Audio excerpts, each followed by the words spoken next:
I forgot the music. Hang on.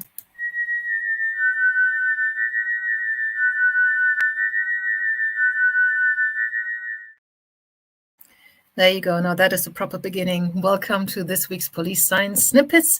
3 bits of information from published academic research articles that I've trawled through on your behalf to try and find something that is useful, actionable, practical, and something that you can hopefully apply in whatever your role is straight away if you're working in law enforcement. So these are publications from the fields of police science, investigative psychology, forensic psychology, evidence-based policing, anything that was done in that kind of area, also applicable to military, other law enforcement, and intelligence.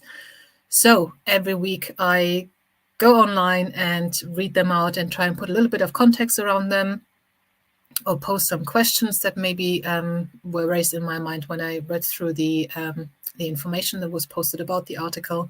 And I also email the snippet and the link to the original research straight into your inbox if you're already on the Police Science Doctor email list.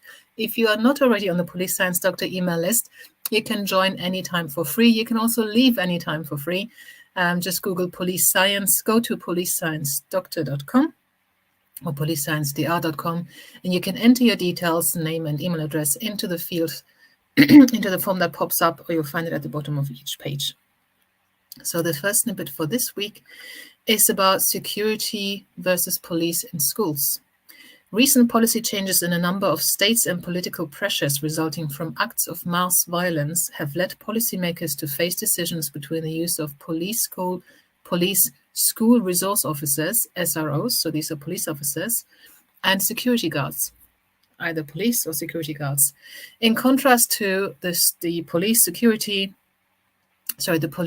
school resource officers, SROs, the use of security guards in schools is not systematically related to student arrest or suspension rates.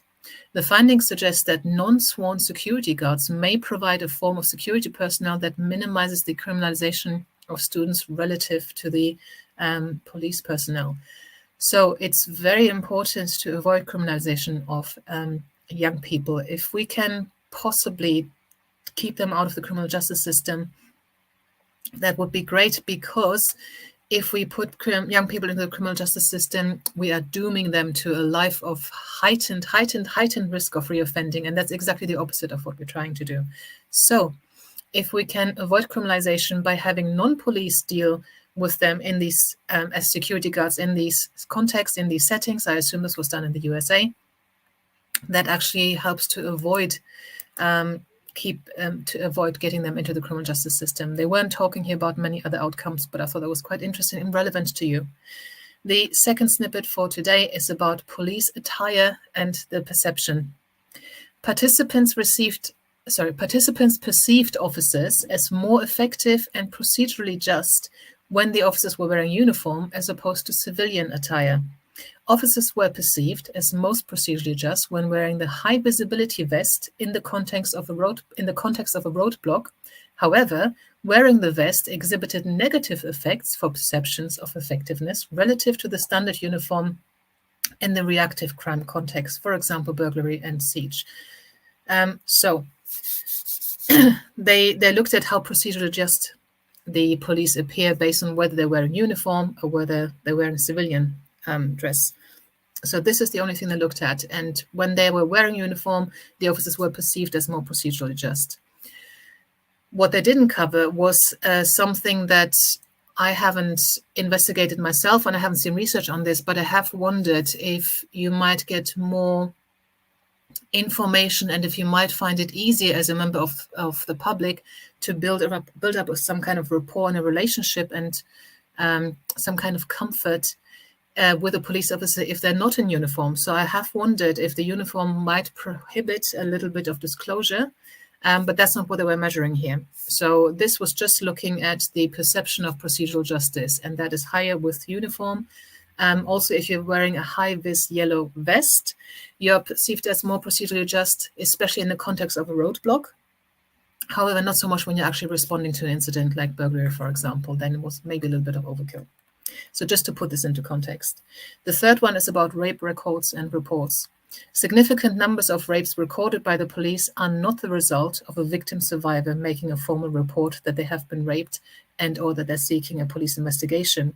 Historic rape may have been mentioned during other disclosures and are recorded by police without the victim necessarily wanting to pursue a rape investigation. This has implications on outcome figures. So in this article, we were talking about the fact that a police officer might be going through the DASH questionnaire, domestic abuse, stalking and harassment. That's something we use in the UK to try and assess the risk of a domestic abuse victim or the risk that they are experiencing. As part of that, there are questions such as, have you ever been sexually assaulted by the perpetrator? And they may say, yeah, he rapes me sometimes, they're married and something like that. So that will then often be recorded as a rape. However, that victim does not necessarily want to prosecute the partner for rape. So that will go into the statistics as a reported rape that then doesn't have an outcome, doesn't have a positive outcome, doesn't have the victim's support. And that's what they're talking about here, that the outcomes that we have for rape are horrendous. The conviction rates are horrendously low, but maybe one of the factors is that actually many records of rape are made not by the victim actually wanting that to be investigated. It might be peripheral reporting, if that is a word. So that was the snippets for today. I hope that there was something useful to you. I hope that if there wasn't anything useful for your particular role today, that you'll find something in the other weeks. If you are on the list, you have also got the password to access the read page on policesciencedoctor.com, where you'll have all the PDFs with all the previous police science snippets from all the previous weeks.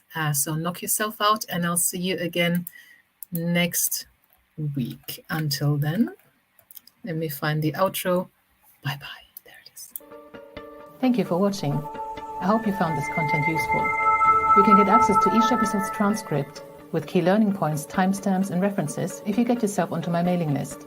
Just go to the main website on policesciencedoctor.com, and on the bottom of each page you will find a sign-up form for notifications of new content. Just enter your first name, your preferred email address, and the type of organization you work for. You will not get any spam. This is just for me to let you know about new content and for you to get access to all the transcripts.